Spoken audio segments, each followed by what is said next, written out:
रहीम अस्सलाम वालेकुम वरहमतुल्लाहि वबरकातुहू। मैं हूं प्रोफेशनल एस्ट्रोलॉजर इमरान सिद्दीकी। शरफ़ कमर कौन सी डेट पर होने जा रहा है, इसका कितना तरानिया होगा, मैं यहां पर आपको वेस्टर्न हिसाब से बताने जा रहा हूं। दुआओं की कबूलियत का ये एक ख़ास वक्त है।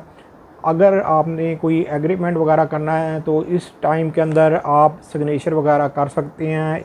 अगर आपके पैदाइशी साइशे का मालिक इस वक्त इज्जत की हालत में नहीं या नाकिस कंडीशन में नहीं पड़ा तो आप इस टाइम से बेनिफिट उठा सकते हैं। किसी तरह का भी एग्रीमेंट वगैरह करके या मतलब कि लेन देन का मामला तय करके भी आप बेनिफिट उठा सकते हैं।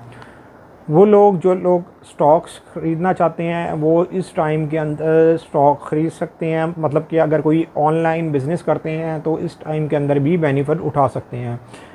मैं यहाँ पर टाइम और डेट पाकिस्तान के टाइम और डेट के मुताबिक आप लोगों को बताने जा रहा हूँ। नोट कर लें, डेट है 9 जुलाई 2026 की डेट है। टाइम है 4:56 ये AM का वक्त है जिस वक्त मून शर्फ की हालत में होगा।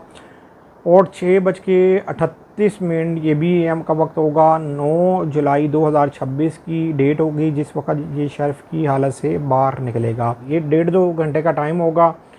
इस दरमियान में बैठ के अपने लिए दुआ करें, अपने प्यारों के लिए दुआ करें और हमें भी अपनी खुसूसी दुआओं में याद रखें। उम्मीद ये करता हूँ मेरी ये वीडियो आप लोगों को बहुत पसंद आई होगी। मेरी इस वीडियो को शेयर, लाइक, कमेंट और मेरे चैनल को सब्सक्राइब करना ना भूलिएगा। अल्लाह।